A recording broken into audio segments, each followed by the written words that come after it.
Bukan hanya sekedar gimmick, kampanye tarung gagasan dalam debat Capres-Cawapres jadi PR 3 kandidat guna meyakinkan hati pemilih. Soal gimmick, calon wakil presiden nomor urut 1 Muhaimin Iskandar menganggap biasa dalam kontestasi, tapi tetap harus menunjukkan keunggulan masing-masing kontestan. Ya biasa setiap kompetisi masing-masing menunjukkan keunggulannya. Saya kira itu yang terbaik daripada mencari kesalahan kompetitornya. Lebih baik kita saling menunjukkan keunggulan masing-masing.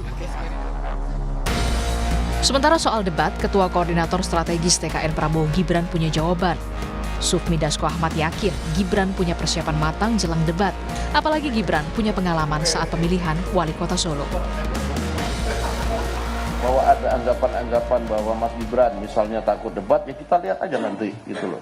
Kita lihat aja nanti, karena sebagai seorang pemimpin yang sekarang ini juga sudah berkiprah di pemerintahan, lalu kemudian juga sudah mengikuti pemilihan kepala daerah yang dipilih langsung oleh rakyat, tentunya kita yakin bahwa Mas Gibran juga punya persiapan yang matang. Pandangan lain disebutkan Capres nomor urut 3 Ganjar Pranowo. Ganjar yakin tak semua anak muda suka gimmick. Karena itu, gimmick dalam kampanye boleh, tapi jangan menghilangkan substansi.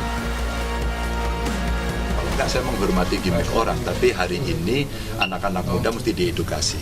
Saya membaca siapa ya anak perempuan yang di UGM, Oki kalau nggak salah. Oki kemudian menyampaikan, kami anak muda tersinggung kalau hanya sekedar dikasih gimmick, maka perlu kecerdasan edukasi politik berdasarkan apa programnya. Jadi boleh pakai gimmick tapi jangan menghilangkan substansi. KPU sudah mengeluarkan jadwal debat Capres-Cawapres yang digelar sebanyak 5 kali, yang dimulai bulan Desember hingga bulan Februari mendatang. Tentu momen ini bakal dimanfaatkan 3 kandidat meyakinkan hati pemilih. Tim Liputan, Kompas TV. Saudara, pertengahan Desember ini akan menjadi debat perdana bagi Capres dan juga Cawapres yang akan ikut dalam kontestasi Pilpres 2024. Lalu apakah anak muda ini lebih suka dengan tarung gagasan ataupun juga dengan gimmick? Nah, kita akan bahas sore hari ini di Rumah Pemilu bersama dengan Ketua Badan Eksekutif Mahasiswa Universitas Gadjah Mada, ada Mas Gibran Muhammad. Selamat sore, Mas Gibran. Selamat sore, Mbak dan pemirsa sekalian. Oke, Mas Gibran, 12 Desember ini jadi debat pertama. Sebenarnya anak muda, pemilih muda atau khususnya mahasiswa nih lebih suka adu gimmick atau tarung gagasan dari para kandidat ini? Seperti ini, Mbak, gimmick adalah hal yang wajar dalam berpolitik, ya. Karena ibaratnya gimmick itu sebagai kemasan dalam sebuah nilai atau value. Tapi nampaknya kok udah sekian hari selepas kampanye sudah diselenggarakan, belum terlihat secara nampak substansi masing-masing kontestan di ruang-ruang publik. Kebanyakan hanya gimmick. Jadi ibaratnya kalau saya andaikan, saya analogikan, gimmick seperti kemasan, sedangkan substansi itu adalah isi dari sebuah makanan. Nah, sedangkan sekarang yang publik lihat adalah tadi kemasannya doang, isinya tidak ada sama sekali. Nah, kalau saya katakan ya di jalan-jalan itu banyak banget baliho besar, tapi gagasannya kecil. Nah, itu yang menjadi keresahan kita anak muda. Kalau ditanya apakah anak muda tidak suka dengan gimmick, tentu suka. Tapi kita anak muda juga melihat sesuatu yang lain yang lebih substantif, yang lebih berisi. Apa gagasan para kontestan? Apa solusi dari permasalahan yang ada? Jadi saya rasa dua hal yang tidak bisa dipisahkan, cuman ayolah kadarnya jangan terlalu berlebihan gimmicknya itu. Kita sudah lelah dan kita sudah muak. Seperti itu, Mbak. Oke. Mas Gibran, dari yang Anda lihat ini di 4 hari kampanye, apakah juga ada juga ya sejumlah kandidat yang datang ke daerah? Apakah Anda melihat yang mereka sampaikan dalam kampanyenya ke daerah ini sudah pada penyampaian informasi, sudah sampai ke penyampaian ide dan juga gagasan? Kira-kira nanti mereka mau apa atau gagasannya sudah bisa terukurkah jika nanti mereka terpilih?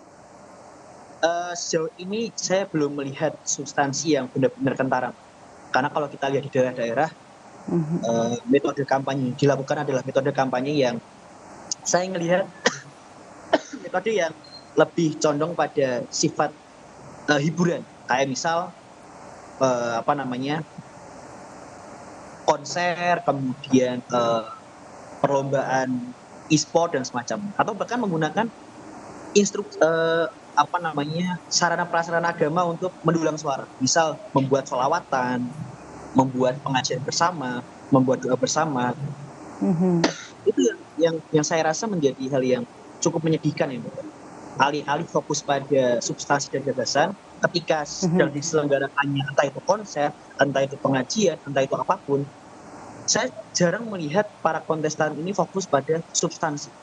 Mereka berfokus pada ya tawaran-tawaran yang saya rasa mirip substantif, ajakan-ajakan yang kencang, cuman tidak dibarengi dengan alasan apa kita sebagai pemilih memilih kalian semua selaku kontestan.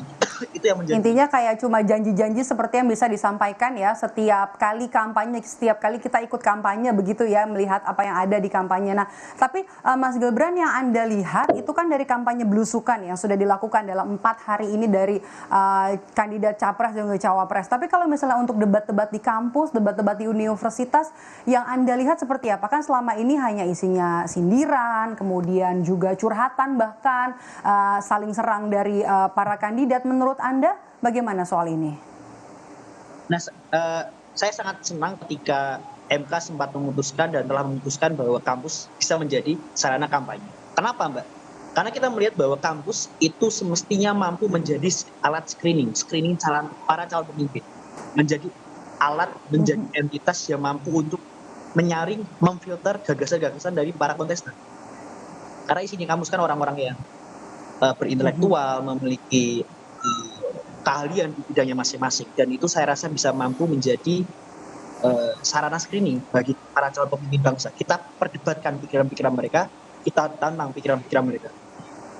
Cuman yang menjadi permasalahan adalah, contohnya ketika kita kemarin kedatangan ketiga baca pres ya saat itu di bulan September di UGM, satu hal yang mungkin menjadi pertanyaan dan mungkin menjadi catatan khusus ya, Mbak, perdebatan yang hadir di kampus itu semestinya mampu dioptimalkan oleh para kontestan.